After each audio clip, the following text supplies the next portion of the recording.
On any given weekday morning, I have literally between 5 and 7 minutes to get some makeup on my face if I want to wear makeup.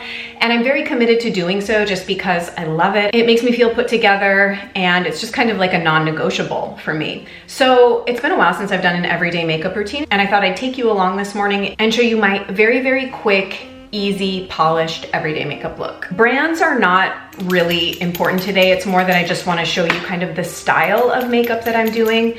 I'm kind of in the process of trying to use up a bunch of stuff. This is a Haute sort of tinted foundation drops product, and it goes on nice and quick. Then I like to do a little bit more additional coverage on the face, and I just got this in a Beauty Heroes order yesterday that I had placed. It's the Ere Perez Arnica Concealer in the shade Honey. So I'm gonna try, I think it might be a touch light, and I'm kind of gonna use it in a demi style just to give me a little coverage. I'm not gonna use it under the eyes because I have some other corrector products that I like for that.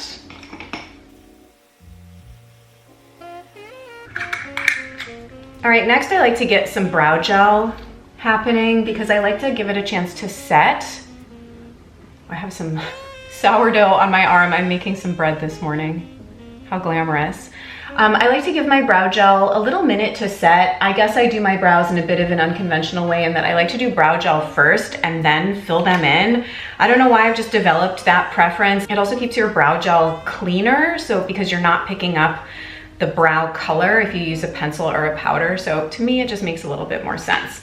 Then I like to curl my lashes before I get any other eye makeup on. Then I'm gonna do a little bit of under eye correcting. These are the Haute Cream Tints, I believe she calls them. I can never really keep it straight. I use the shades Peach and Pink, and typically I would also use the shade Orange. I don't have it. I placed a Haute order and it's currently lost in the mail, and I'm trying to track it down, and it's kind of not an ideal experience. But I like to do pink on this outer part of the under eye. And if I had the orange, you would see how good of a job it does at really knocking back that darkest part of the under eye, but we're just gonna make do. I do use a combination of brushes and my fingers. I find that to be fastest. Okay, I'm still letting the brow gel set, and then I go in and do something with my lids. It's usually one of a handful of things. I'll do an all over wash of color. Haute Illuminating is one of my favorites, or I'll use one of the Wonder Blush Eye Lumières, although those are getting a bit old in my collection, so I haven't been reaching for them as much. I will do just bare lids and liquid liner. I love that. It's very simple, and since I'm pretty practiced at liquid liner, it goes pretty quick for me. But the thing I've been liking lately, as the weather has gotten warmer and I already have kind of an oily eye area, and if I want to matte it down a bit, I've been really liking going into this Viseart Neutral Mattes, I believe this is. And I do a wash of some of the neutral shades all over my lid, and then I take kind of a chunky pencil brush and I do kind of like a smudgy eyeliner with it. And I prefer this to using a pencil to smudge out just because it's faster. It tugs at the lid a little bit less and it just looks a little bit softer. So this has been what I've been doing the most. And then once you do a little tight line and mascara, it looks great and it lasts really well throughout the day too. Since most of my cream makeup has expired, I'm kind of in no man's land with my makeup, and I've had to sort of shop my stash and go into some of my powder products.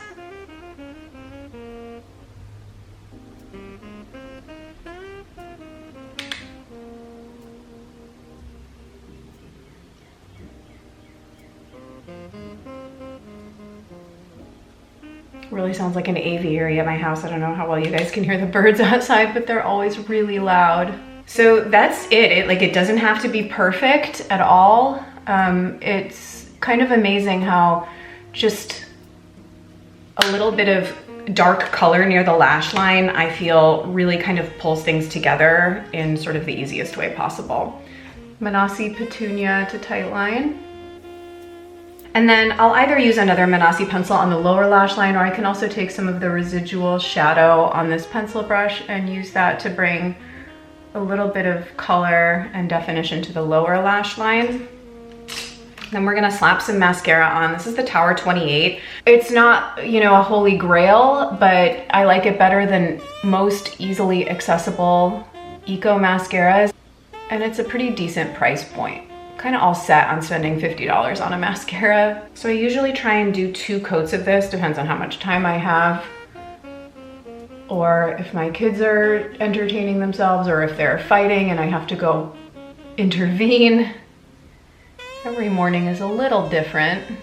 Now we're gonna finish the brows, and by far the fastest thing is a brow pencil. So Plume has been discontinued, or the brand I believe is folding.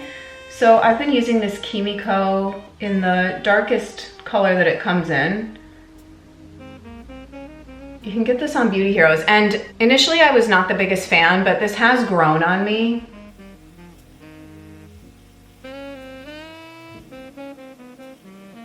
And it's just infinitely faster than using a powder and a brush. I do a little bit of a kind of bronzer. I prefer a cream for this. I'm currently using Haute Illuminating, but I need to get something that's just more easily accessible and reliable. So if anyone actually has a recommendation for something that looks like this, it's kind of a light brown with a pink undertone, I'm all ears. I do like to do a demi style of makeup, and that would include taking this sort of darker color up here where you tend to get quite light. And if you can knock back some of that lightness, it will balance out how dark your under eyes can appear. Another layer of color correction. Last but not least, lips. I'm very low on lip options, so much so that I have had to rely very heavily on a product I truly do not even like very much from Violette FR, but it's very fast. So I'm starting with a lip liner. This is one of the Manasi ones, the nudie pink, can't remember the name. Yukon maybe? This is kind of for a lip stain. I can also make it look a little bit more bold with more of a berry lip liner. This is the Bisou Balm in Suzette. I go really heavy-handed, but I quite like the ombre effect that the lip liner gives with this color. A little bit on the cheeks.